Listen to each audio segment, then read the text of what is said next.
Good day, friends. This is Victoria Haynes, coordinator of Households and Foodways at Old Sturbridge Village here at the Freeman Farmhouse, and I'm here today to talk to you about puddings.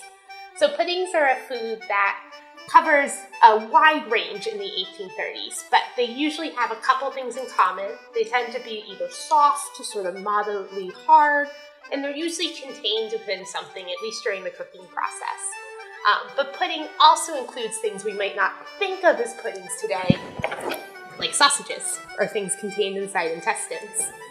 But the pudding we're going to talk about today is flour pudding, which is just a very simple, basic pudding, and a great one to kind of get the idea of what other puddings could be like. So a lot of them tend to have grains mixed with eggs, milk, sort of hold them all together, and then sometimes have other things added into them. Think of our holiday plum puddings, or basically boiled fruit cake, for example. But the flour pudding we're going to talk about comes from Lydia Maria Child's American Frugal Housewife, and I again have the 1833 edition with me, so very loved page for us. So flour or batter pudding. Common flour pudding, or batter pudding, is easily made. Those who live in the country can beat up 5 or 6 eggs to a quart of milk and a little salt, with flour enough to make just thick enough to pour without difficulty.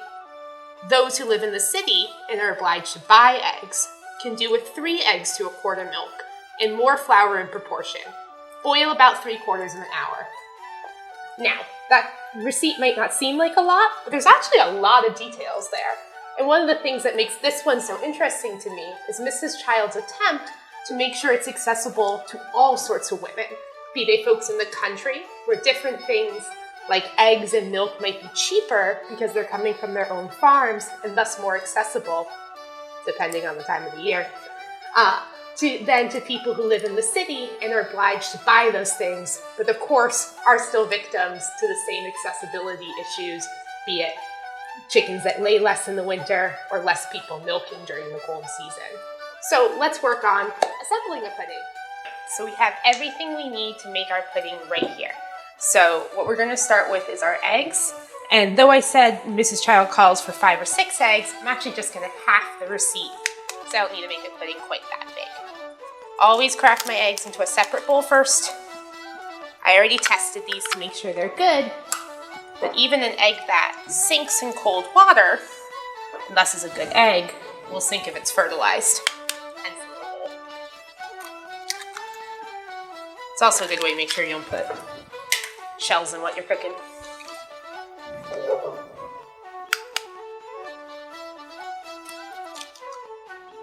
So that's 3. And since I do live in the country, I'll add a 4th. All right.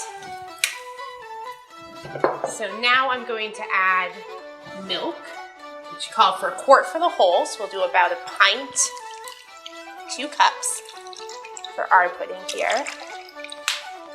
And then we're going to whisk it up real good.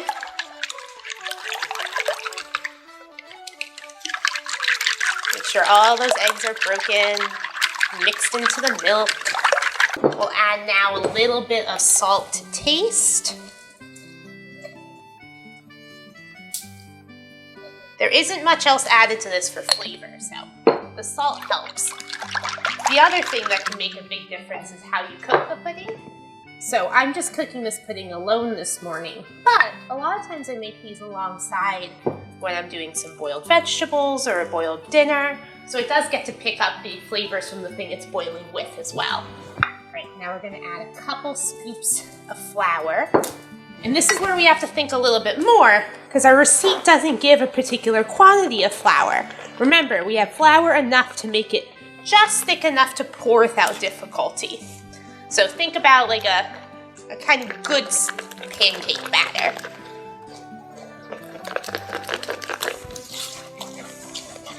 Whisk that in too.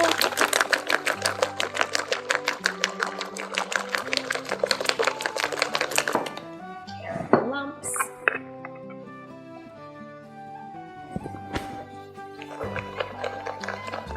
And I'm using wheat flour for this particular pudding, but of course there are Indian or cornmeal puddings as well, or puddings you can make with other sorts of grains. This is getting nice. You can kind of see the texture of it in the bowl there by how it moves. And I think just a little tiny bit more.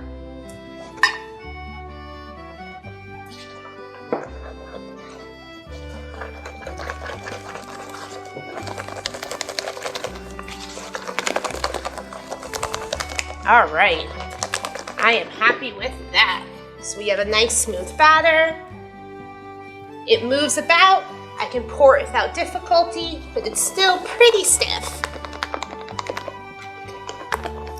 So now I need to cook it. So there's a number of ways to cook puddings. One of them is to bake them. And I'm sure at some point almost all of you have had a baked pudding, be it a bread pudding or an Indian pudding, so one of those cornmeal puddings. And commonly I would bake those in a pudding pan, putting it either into the bake kettle or in the bake oven. But in the case of this pudding, this is a boiled pudding. So I have a couple options when it comes to boiling it. I could use a tin pudding bag.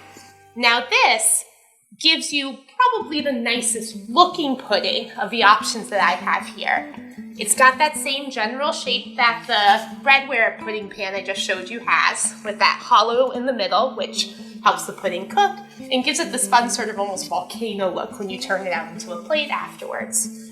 But you do have to buy this mold, and tin things weren't the cheapest. Not everyone could afford to fill their kitchen with things like this, or even necessarily want to. So for a lot of people, they're going to use regular pudding bags, the things that give that tin mold their name.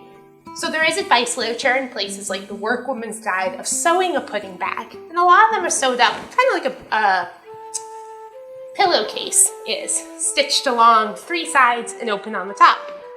But today we're going to use something even simpler, something that I'm sure everyone has at home, and that's just a piece of flat, tightly woven material, ideally either linen or cotton. So this piece of fabric here has served as a pudding bag here at Freeman or pudding cloth, I guess in this case, for a couple of years now.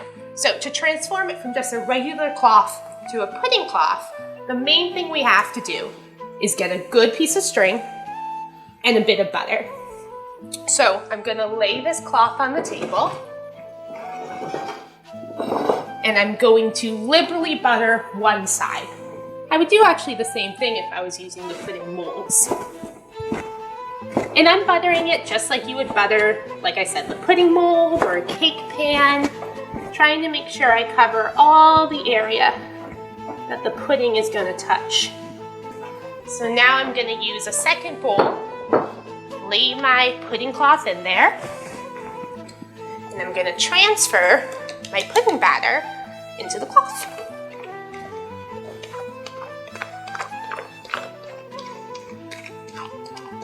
So now we have our pudding in our cloth. We're going to tie it up like a sachet. And when we do that, we want to make sure that we give a little bit of room because the pudding might expand a bit when it cooks, and we want to give it space to grow. So I'm going to take up the corners, make sure I get the low corners too. Tie it up like a little sachet, and then I'm going to wrap my string a couple times around the top.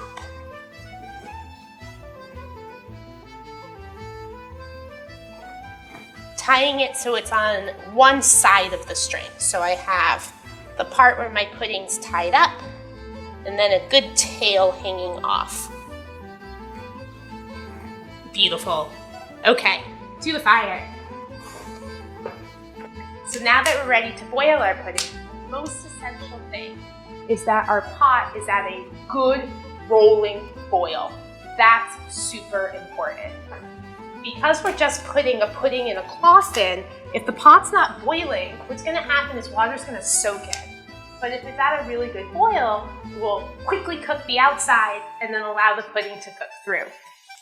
That being said, boiling water also evaporates. So I have my kettle next door of hot water for the house that's waiting, also nice and warm, so I can refresh that, make sure the water level stays over the pudding without having to worry about bringing down the temperature of the water too much. All right, so we're gonna bring our crane out, We're going to submerge our pudding in. And then I'm going to wrap the string around the hook here a couple times so that the pudding is suspended in the boiling water and not sunk all the way to the bottom where it's touching the bottom of the pot. And then I'm going to go back over the fire and let our pudding boil.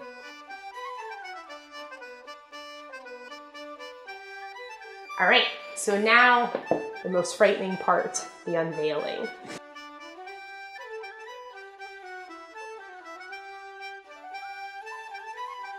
So this is something now that could go out on the dinner table, served alongside meat and vegetables and pies and potentially other starches as well. It doesn't taste like much on its own. Like I said, you could cook it with something to give it a little flavor, or slice it and pour gravy over it, or just give it to people to kind of sop up what's left on their plates with afterwards. But either way, it's a nice, simple, stick-to-your-ribs starch to fill out a meal with if you happen to have the ingredients.